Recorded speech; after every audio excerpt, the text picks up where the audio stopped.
4.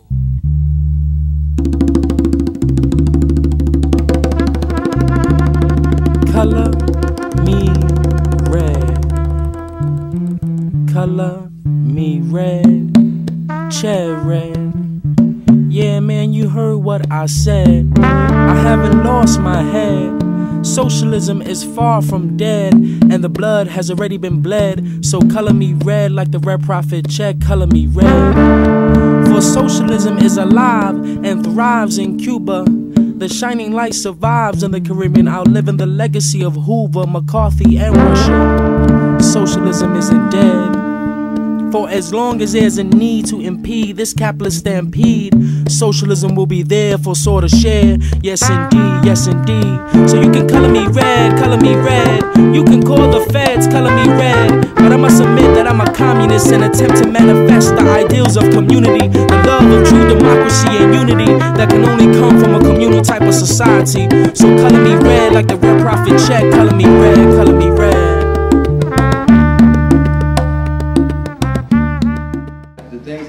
Is that, you know, being amongst this panel is like really great.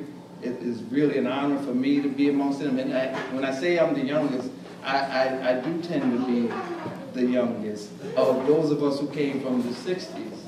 And I say that, one, because I always want people to know that those who are older than me laid the ground for folks like me, you know, and others. I'm younger than you too. I mean, they laid the ground for us to join this movement at this time. You know, when we joined, it wasn't like we was building organizations from scratch. They was already there. You know, and that means something. It means something in the sense that, you know, when you don't have Panthers and Young Lords and AIM and all these other groups like that, now you're building from scratch. It's harder. The challenges are greater. But listen, when we joined, somebody did it. Somebody stepped forward to do it. So what's important for you to know is the kinds of organizations you need to be building, the kinds of solidarities that you need to be building. You got to be figuring that stuff out, just like folks have done in the past. There's no ready-made answers to this. There's none. And you should just know that the challenges that you face also will be met by the state, by the government. And you know that their forces are vicious, murderous, they're evil to the core. So all of us know from the risk we took, the consequences that we paid. There's a lot of our comrades that cannot be here because they have went to that other land, right? And then there's others whose spirits have been broken, you know, and they just can't return because they ain't even in a mental state to return. The viciousness of this system. So we got issues, the same issues we're dealing with now we dealt with back then. You know, murders, police, corruption. And I don't even deal with corruption of the government because I think governments work perfectly the way that they're supposed to in the empire. They do to us what they're supposed to do. It's us. We got to begin to deal with those issues amongst us. Like Amilcar Cabral says, you know, we got to be honest about our own weaknesses so that we can build really strong organizations, even when that means we have to face our own demons, our own ghosts, you know, our own bad behaviors. We have them because we've been under this dirty, evil empire. So the struggle is on these different levels. And just take that challenge, you know, and meet that challenge, because when we do that, victory is there, you know. And like my comrade Tariq always say, you know, we are already winning. It's just really us realizing that we are winning. When we don't, we just feel like we're doing this all individually. So recognize that we do have the power to liberate ourselves. Right on. Today I'm dedicating my talk to Richie Paris. He was, is, will always be a young lord with a lot of integrity and with a lot of love for his people. And I'm dedicating it to him today because we always talk about it, and I'm glad Ashanti started talking about where I want to go with today's talk. We always talk about what the state does to us, right? Contra pro, you know, the prison industrial complex, military industrial complex, every complex, right? You know, capitalism is well. They're doing exactly what they plan to do. And I agree with Shanti, it is about us. Brother Richie died about 4 years ago, 5 years ago? 5 years ago. And he died of cancer. And he died of internalized oppression. Not by the state, but by his comrades. Those that kidnapped Richie and tortured him, who today claim to still be young lords, because they succumb to be worse than the enemy, like Fanon says, right? So we want to create, each one of us is talking about creating organizations, creating a movement, but is that movement going to reproduce the enemy that lives within each one of us? Okay? I just read something, it's been circulating on the internet by the Occupy Wall Street people of color, I don't know how many of you have seen it, about the pain because of rape, outside of racism, sexism, you know, homophobia, rape, violence that we commit against each other every day, right? And don't cop to it. Don't even fucking apologize, right? And more revolutionary than thou.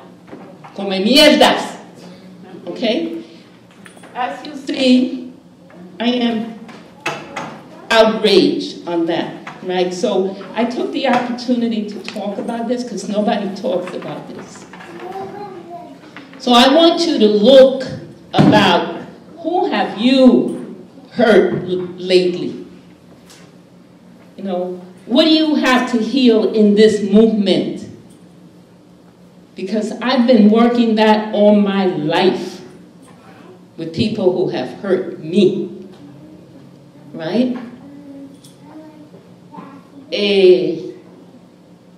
I wrote an article, I don't write, you know, but I wrote an article in '98, it was published in a book, The Puerto Rican Movement, which you should all look at and read, which will talk about what all those questions wanted to talk about.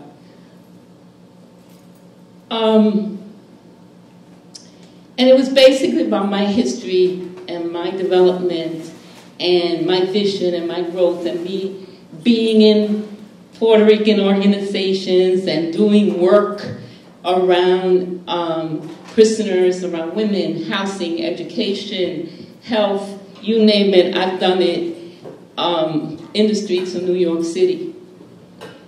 And it's very interesting. Everybody said, oh, that article is very powerful. I said, okay, what about it? Nobody could talk about it because it hits home.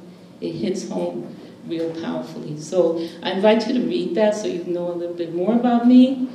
And one of the things that I do not like to do, right? I think history informs us, but we got to be in the present moments. Like, really, we did what we did, and it was great or wonderful or not, right?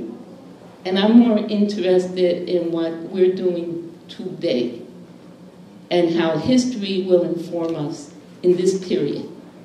Because there's a lot of reasons for us to feel optimistic. Because we're on the winning side of history. And if we look at U.S. history as a whole, from the time that the Mayflower landed and started exploiting and instituting an ideology of racism there has been resistance, and the basis of Black and Latino unity has existed throughout that period. I can spend my 7 to 8 minutes here dwelling on the history of the Young Lords. And believe me, it's something that I like to talk about because there are many positive lessons in that experience.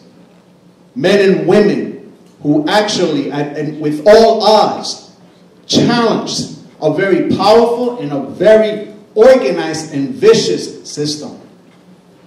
And for the children of Puerto Rican immigrants and African Americans, the children of African Americans who were compelled to migrate during the Great Migration of the 1940s to the 1960s, to be able to tell the police that we can take you on.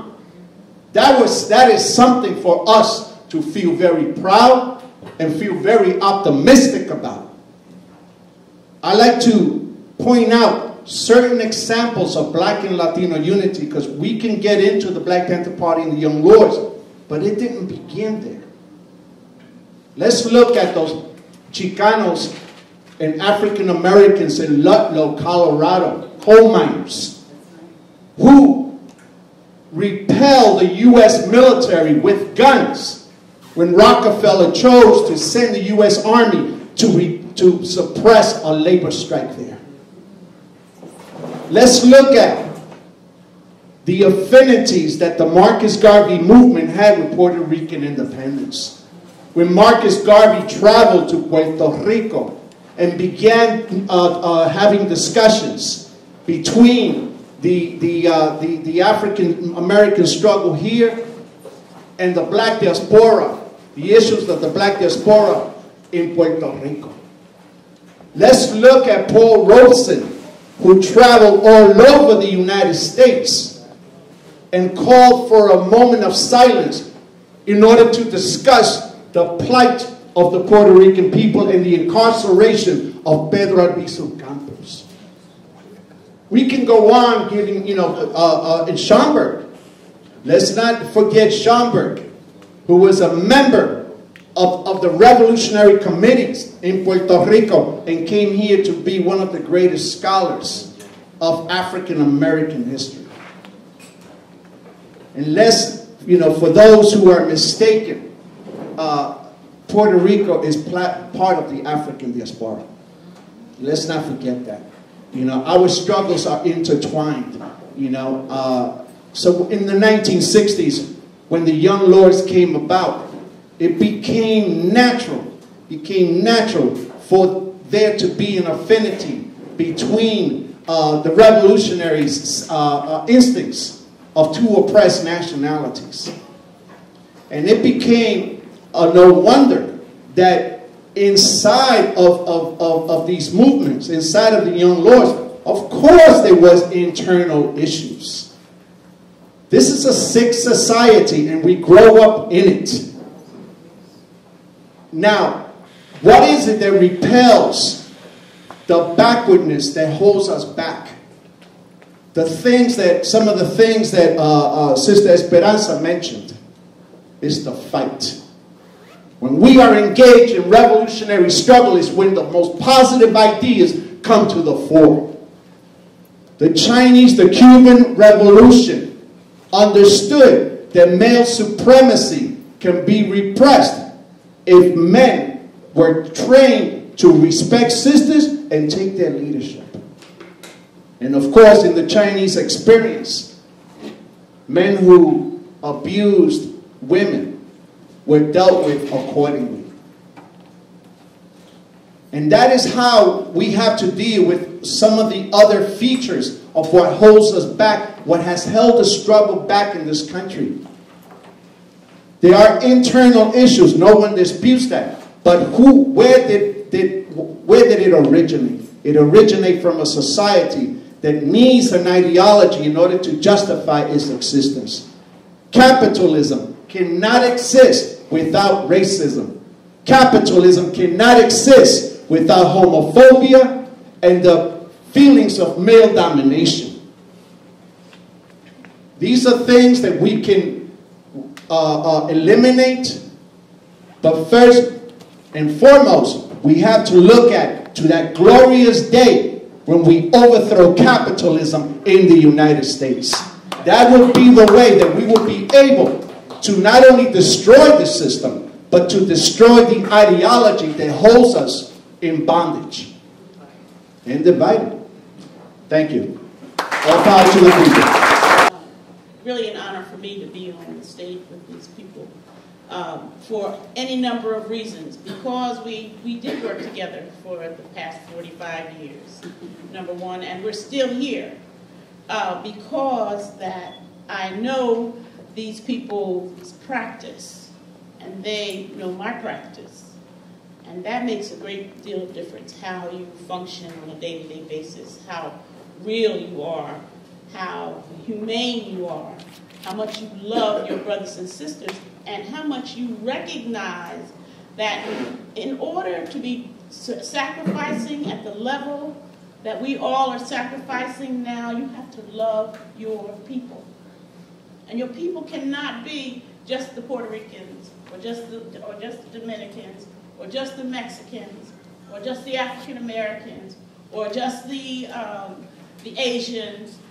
Your people, all of us, are the people that make it necessary for capitalism to have to divide us.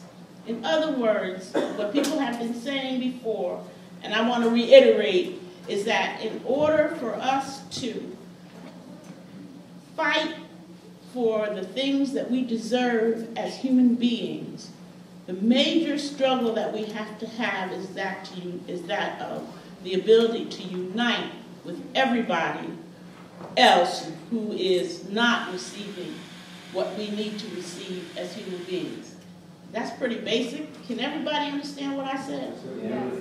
Okay. So that means that there has to be a level of discipline, because the initial, I think that the initial idea that people have is that it's about me first. Okay, it's about me, it's about my family, it's about my people. But in fact, that's not the way the capitalists see it, that's not the way the government sees it, that's not the way the oppressor sees it. The oppressor sees all y'all the same kind of niggas today. So in fact, we have to figure out how to become all the same kind of niggas that's ready to fight back and get back what we deserve.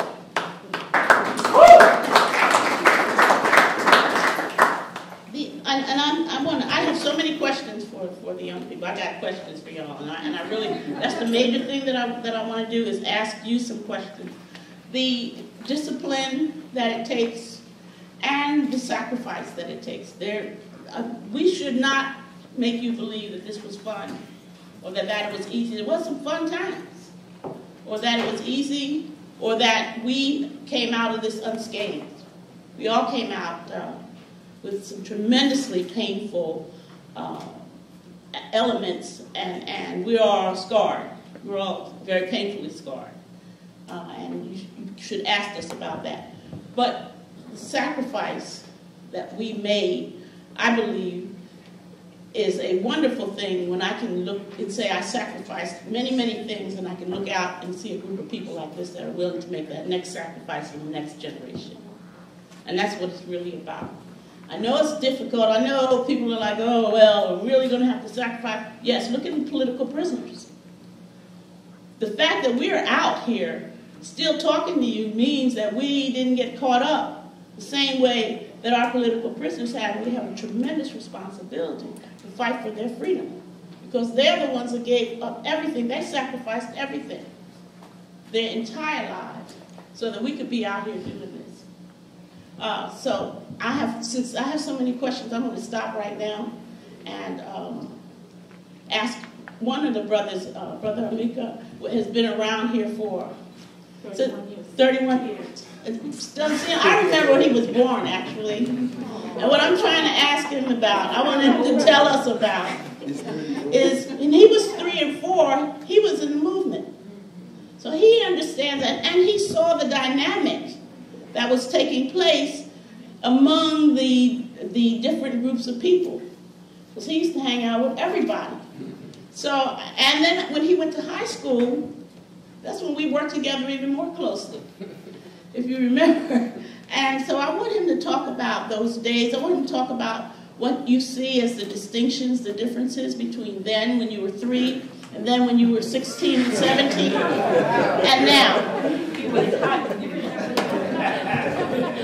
When I was younger and just experiencing the movement as a child, I really felt a part of a community. It really felt like there was, I mean, the idea of a movement, the idea of family being involved in the movement, it was more than just me. There was a group of young people, a group of children running around at all of these demonstrations, at all of these activities, and we all consider ourselves children of the movement, of those experiences. So that was a beautiful thing. I think now, in my 30s, early 30s, I'm still younger than these guys. But I think that it's coming. It definitely is coming back. I feel like spaces like this is creating community and bringing people together in that same way, and kind of like involving the family in these things. So it kind of like it all comes in cycles. I feel like one of the positives of being involved in the movement now is that we have all the technology available to us, and I think that's something that was different from now and then, and just effectively using that technology and making our way through all the white noise, because with all the technology comes along, Facebook commodifying everything that you do, and Google tracking everybody. So it's kind of like figuring out how to survive in this new world, and then use that technology to our own. It's great. I can invite 10,000 people to an event with a couple clicks of a button and get a certain amount of response from that. So that's amazing, right? And we didn't have that in the past. And we didn't have that in the past, but they still managed to do so much without that too. So we should only be able to do more, right? And make it even bigger. So I think that's a little bit of what it is. Yeah, sure. See, I live uptown in the Bronx today, and I live in a primarily Dominican community. So we talking this brown and black unity from the past and the front, and I see the wheels rolling backwards. So my question is, somebody please teach me to speak Spanish. But past that, I feel like I want to bridge and connect, but I hear so much hostility. And I said, well, maybe I'm not hearing this right. Because when I first came here to New York, I was in El Barrio every weekend, and I didn't have that uneasy feeling that there's something wrong with my blackness. But that's the way it is in Kingsbridge. Okay? Kingsbridge. That's my neighborhood. I'm actually from the North Bronx. I lived there most of my life, and I'm Dominican. So I think I can answer the question a little bit, and I feel like a lot has to do with internal racism. Because we are colonized people, not only in the Dominican Republic, but in the Americas and throughout the world, we have a lot of issues with our black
Puerto Ricans are not free of white supremacy. I lived in New Orleans, Louisiana for 10 years, and I can tell you that white supremacy there exists, even amongst black people. It's the ideology of imperialism, and it affects us differently. Now, what is important to note about your experiences in East Harlem is that when Puerto Ricans migrated in the 1960s to the United States, they were also migrating into the civil rights movement. And it was a different world, it was a different reality. And when a movement, a fighting movement is in a net, it is down, it allows for people to succumb to the ideology of the enemy. When the movement is strong, then there's a resistance towards the ideology of the enemy. And those are factors that we have to take into consideration. The movement is down today. Not only is racism, the white supremacy on a high, but so is the misogynism. So is many of the features of oppression. The ideological features of oppression are on a high right now. And those are the things that we have to take into consideration. Because I want to sit here and what we're going to do about the bridging so we can build. That's a really important thing, and one of the things that I want to make sure that people recognize is that in the 60s, at the very time of the development of the Young Lords Party and the growth of the Black Panther Party, you will notice that there were members of both groups that were in the other group. We had Pelu as a member of the Black Panther Party. We had Carl, what's Carl's last name? Pastor, thank you, as a member of the Young Lords. You had me as a member of the Young Lords. Also, the Puerto Ricans who had the strongest strain of African in them also wore their hair natural. And that's very important because they were recognizing their own African roots. The other piece to that is understanding your history. If you don't know, that means to be a Puerto Rican means that you have African slave blood in you, that you have conquistador blood in you, that you have Taino blood in you, and that is what makes a Puerto Rican, then it's very difficult to be able to identify with and to be strong in who you are as a person. And the same with the Dominican community and the whole history of the relationship of Hispaniola, all that. You got to know that, and you got to feel that. You got to want to identify with your Haitian African roots. You know what I'm saying? So that's Look, I think that there is unity in the community, right?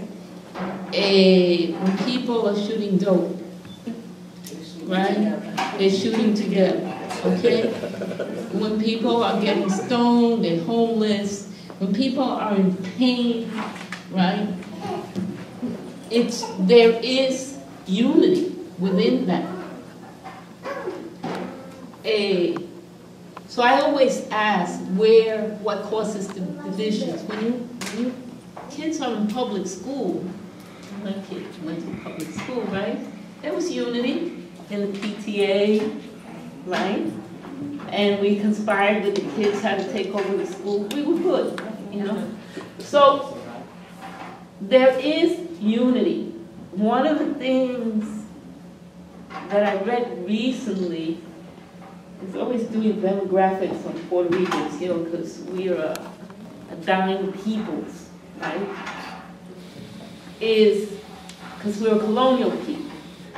I was telling some sisters that I met earlier that we even have to watch how we say our names, because even in the way they transform our names is to kill us, right? So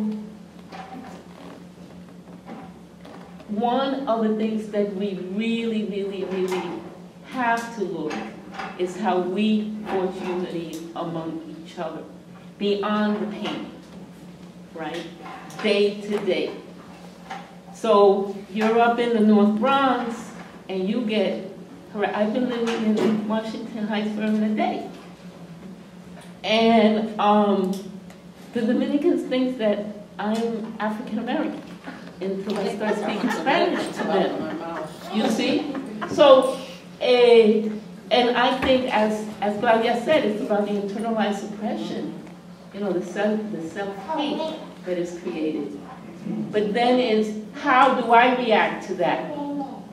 How do I react to that, right? Do I personalize it or understand the people's history? I think it's both. I'll attempt to kind of piggyback, or blackback, I should say, on what everybody said, the why of it. Racism is what white people perpetuate. Internalized racial inferiority is what black and brown people, it's the affects of racism. So it's the way we treat each other, it's taking on what the oppressor has done to us and internalizing it and playing it out. So when we can't come together, other than in pain, because for sure we could hang out in pain, because it's so, you know, that's the connection, because we all suffer from the same pain. But until we have the dialogue or the conversation about internalized racial inferiority and how we hate each other and hate ourselves, then it's almost like we won't unite in every way. So it's understanding that we've taken on the oppressor's belief and that we really are the same, as different as we are.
So, honesty, right?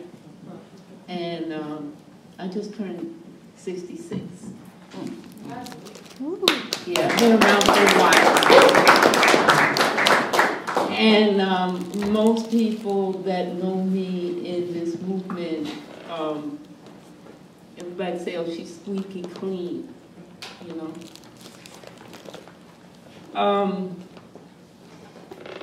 And at the age of 17, I was a functional illiterate. Was in gangs, carried weapons, right? I was always packing for my boyfriend who was selling in the nightclubs. And by 22, I was an alcoholic. Look, Frantz Fanon talks about the wretched of the earth, right? And Marx talks about the lumpen proletariat, right? And now people talk about the underclass. It's all the same. It's us, the oppressed people. And what we suffer from, because that oppression is in our bodies, yes, right? Whether it's the memory of slavery that still roams in each cell of our being, right? Or because we get physically and sexually abused as children. It's all there. Everything is there. It's there. Now, I've had a great and wonderful life. I've had challenges like everybody else. I do not believe in suffering, right? And I don't believe in sacrifice. I believe in choice. I chose to live. At 22, I had a choice. You blow your brains out or you live and take the world on. I was already a political activist. And I chose to live. And what that meant, right? I detoxed it from everything. I'm still detoxing. You know? So, we are addicts of the system. And we need to detox. Not just emotionally and not just from alcohol, not from drugs. You know, from the food we eat, from what we buy and don't buy. Okay, the way that we treat each other. We need to see that the parasite of capitalism lives with us. And I always tell people that Marx saved my life, right? But I didn't read him, somebody read him to me. Right? The Communist Manifesto was read to me because I couldn't fucking read because I'm a product of U.S. colonialism and the educational system of New York City, right? So you need to we need to go back. Most of our people don't read, folks, you know? Most of our people are not in forums like this. We need to go back, old school organizing, right? The stuff that we don't want to do because we're addicted to the internet and we can't give up Facebook. And those brothers in the corner, and they're always in the same corner, right? We know them all, and every year they get shot and they die from whatever, and we're not there because we're home on the internet. So we got to really look at how we're going to organize again. You know, what are we going to give up to be the powerful people that we say we are? What are we going to give up to be happy? What are we going to give up so that we can love each other powerfully? Sisters, I'm heading to the back, but before I do, I want to make sure that we recognize that we have some brothers here that are from the original Black Panther Party. Brother Shep is here. We have Tyreek. I consider myself, I mean, I'm not trying to toot my own horn, but I try to be a radical Christian, and why I feel like I have to be an atheist in order to be a true communist. Thank you.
It's like, and that's what I say, love, right? It's the center of everything. I was the lead organizer of youth when I met Claudia. She was a kid. Yes, at the church. And I used to run little youth groups and teach them how to organize. The first march I went to was a Roviera march. I love it. Okay, so we need to really redefine how we look at faith and groups and churches, and the liberation theology is real and it's alive. And my biggest thing that I knew that I was complete with God was the day that I had they arrested 16 macheteros, and it was Christmas 1985, and I hosted 25 family members that came in from Puerto Rico, and they were very religious, and it was Christmas, and I went to church with them, and Father Morales from San Anne's church. You know, he said, Coleto Morales, San X Church right here, he said to me, right, you have to do communion. I said, what? I'm an atheist. That's a sin. That's a sin. Yeah, you know, and because I had some cousins when I was a kid who took me to some church once, and they you know, told me to do communion, and after I did communion, said that I was going to die in hell. So I had been holding on to that all my life. And he said, that's your revolutionary responsibility because you are responsible for this community right now. Right? And I really completed with God. You know, I mean, you know, I'm also a vegetarian. My big thing at the church was, I can't do communion, guys. This thing about the blood of Christ and the body of Christ. It's like really the concept. The concept. You know, I would get up at the church and I would say, listen, our community's dying of alcoholism. We shouldn't have wine here. So, and they were wonderful. They loved me. I mean, I was like a thorn, I guess. But the thing is, we have to work it, and we really need to give up the patriarchal views of what faith-based organizing is all about, and really claim it. You know, claim Jesus.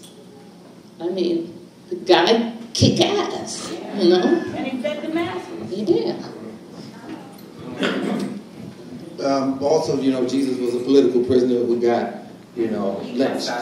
So we want to keep that in mind too. He was on death row, which is one of the things. Like even being a member of Jericho, fighting for the release of political prisoners. Me and another sister in Philly, Teresa, we've been wanting to like go reach out to the churches, even just around the fact that, you know, Jesus, man, you know, revolutionary. You know, they ain't saying he might have been a part of the zealots. I don't know. We can argue that. But it's like he wasn't opposed to them. And the thing was, he challenged the empire. What I want, even with the churches, to do is like, man, when you embrace our political prisoners, you know, because it says like, you know, freedom for the captives. You know, captives is a war term. You know what I'm saying? We at war. You know, so our political prisoners, especially those from the Black Liberation Army, they got bodies. They ain't coming out, you know, like a lot of other ones, you know. So it's either we're going to go get them, you know, or they're going to die in there. You know, I'd rather think that we're going to go get them because we're going to bring this empire down, you know.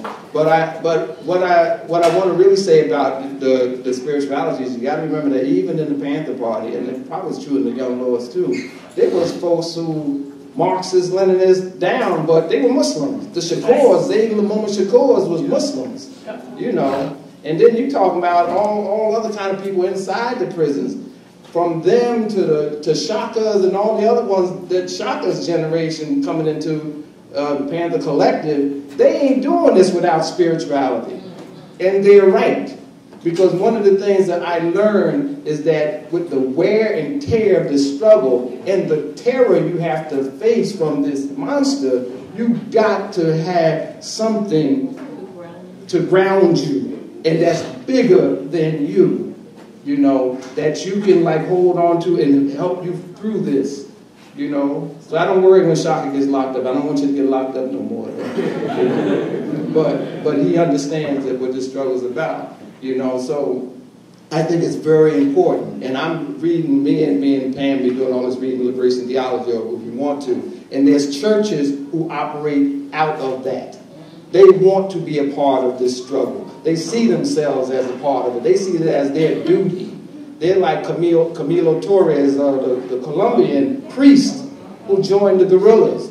He said that if a Christian ain't a revolutionary, he ain't a Christian. So it's like the obligation to join with those who are on the bottom.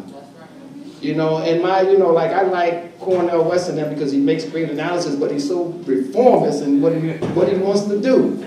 You know, we know that we can't reform this. You know, give Caesar what's Caesar's, give God what belongs to God, which to me translates into revolution here, Jack. That's right. Revolution. Let's get that armor on.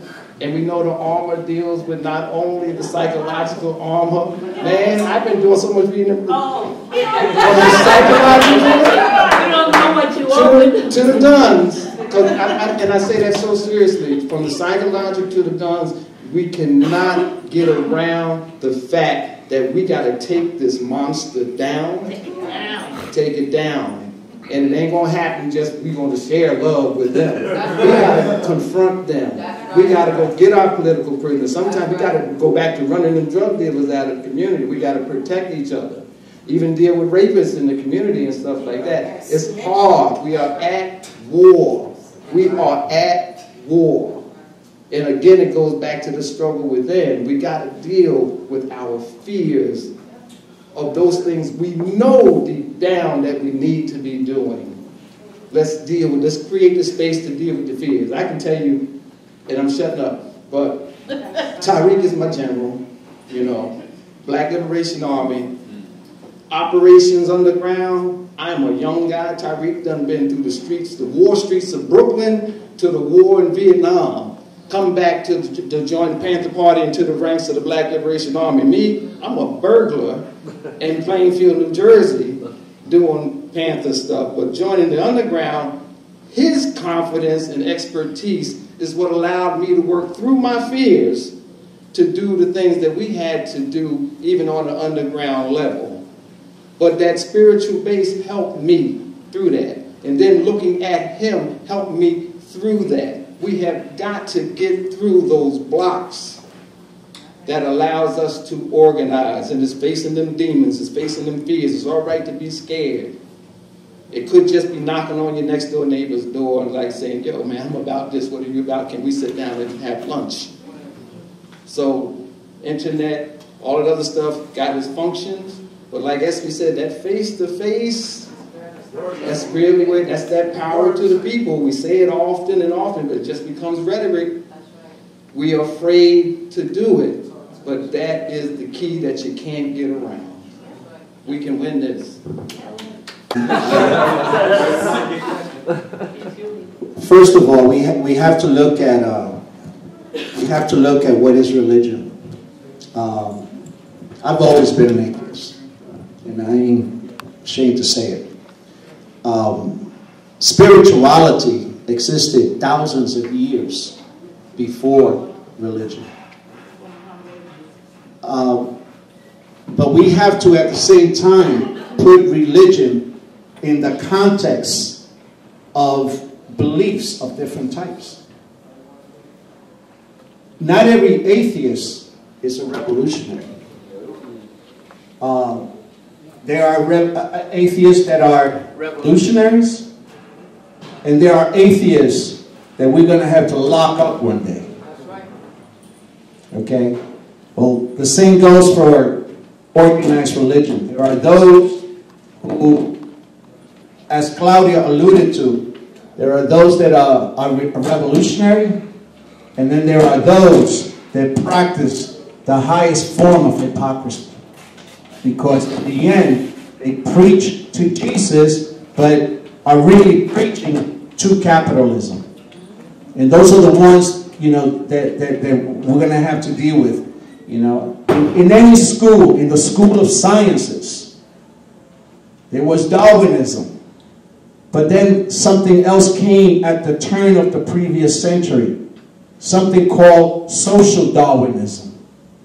And it was a field of pseudo-science that was really promoting a justification for racist views.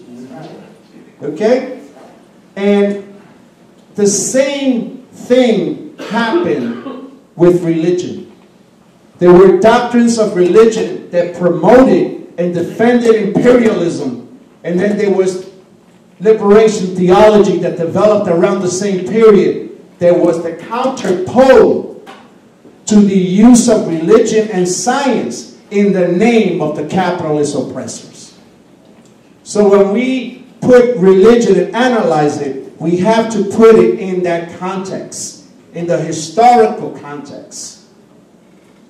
We will promote those and embrace those that are revolutionary, and we will take down those that preach God but are actually against the people. Comandante Tariq.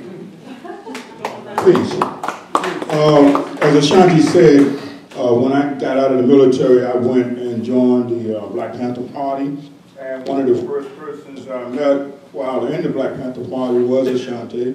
Another person was Safia. Another sister was named Malika. But when I met them, I was very extremely impressed with them because they were thoroughly committed back then, and they remain, as you see, Ashanti remains thoroughly committed today. So, like back then, I was trying to be like him. Today, I'm still trying to be like him, trying to be a Panther like him. So, I wanted to ask the panel a question, and I wanted Ashanti to be one of the first to answer the question I'm about to pose.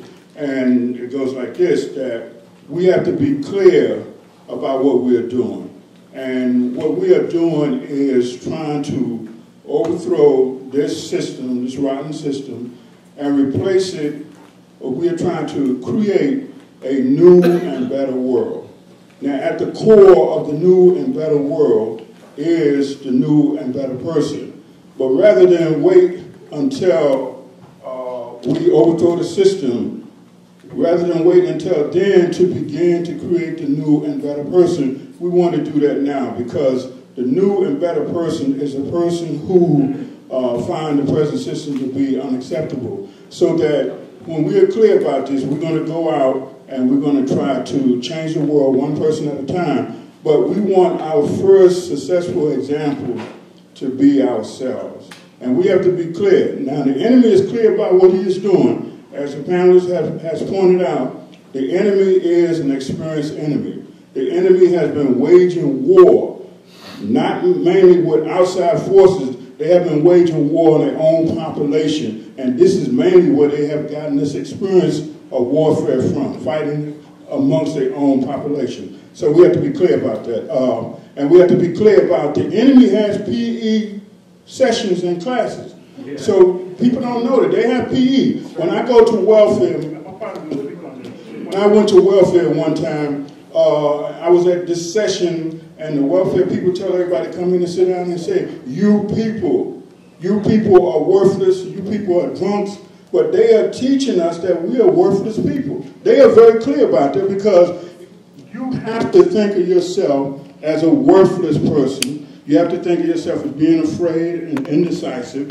You have to be hateful in order to be a person who is suitable for living in this kind of society. So we have to be clear about that, and we have to be clear about going about bringing about a new and better world, what we have to do. And at the core of what we have to do is love. Our side has to be love. So I would like my partner, my comrade, and other comrades to speak on that. Thank you. I would have just said the same thing you just told me. And the only thing I want you to know is this is from us, like trying to really understand the depths of our oppression, and then trying to figure out things to do. So the only thing main thing what you take from what he said is it starts with you and the way that you relate to those around you. It's not some big abstract thing. It got us. Just a brief. I do a lot of, like I said before, a lot of reading in historical trauma, historical memory, intergenerational trauma, intergenerational memory. Do a lot of readings in psychology, the radical psychologies, because they help me to understand deeper, what people carry on a day-to-day. There's one reason why I think people in the universities and colleges, you're in them places, you are immersed in them type of learnings, you got to figure out a way to bridge that to those of us in the communities doing organizing, so that we might can get some better ideas on how to organize better, how to actually reach people better. I just think it's very important. The other learnings that is important for me is just talking with my comrades.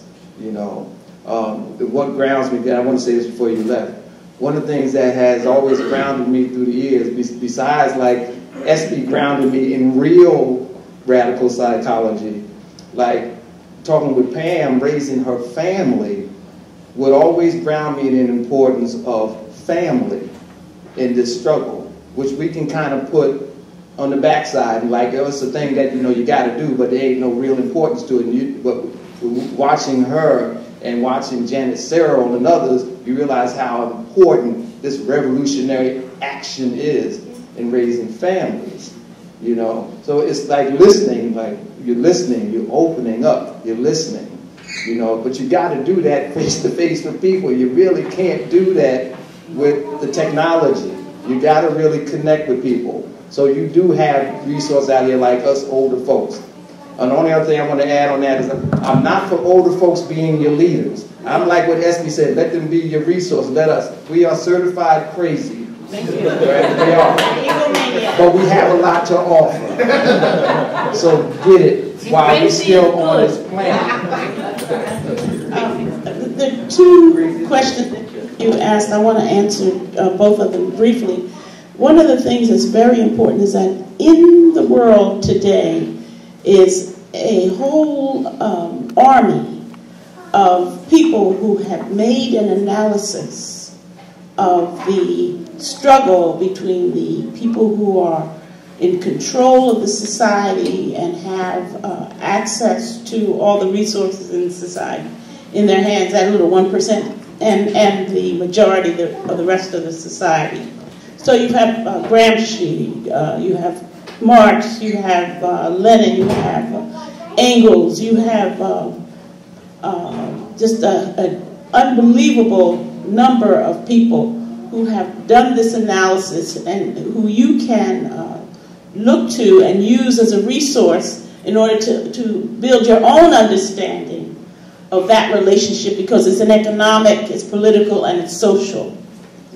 And all that analysis is a part of it, and you should be as highly educated in understanding that relationship and have been trained by the best possible intellectuals who have done that analysis as you possibly can. The other piece that you asked about is that the bridge between the different cultures. In order to love your fellow man and who he is as a group, you have to love yourself. Right. So the understanding of your own history is key, is an elemental part of what it means to be a revolutionary. But taking it the next step is what really makes you a revolutionary, when you can love and understand the history of your comrades. For me, I never learned very much more, and never loved very much more than my love for the Puerto Rican culture and understanding the history of Puerto Rican people and the beauty of all the other cultures of our society. Because once you learn that and you learn to love that, then you can really come back and be like, I really love myself. So that is a very key element, sister. And if you please, whatever you are, try to find out about everybody else and love them in their culture, and especially I haven't lost my head. Socialism is far from dead, and the blood has already been bled. So color me red like the Red Prophet Check, color me red. For socialism is alive and thrives in Cuba. The shining light survives in the Caribbean, outliving the legacy of Hoover, McCarthy, and Russia. Socialism isn't dead. For as long as there's a need to impede this capitalist stampede, socialism will be there for sort of share. Yes indeed, yes indeed. So you can color me red, color me red.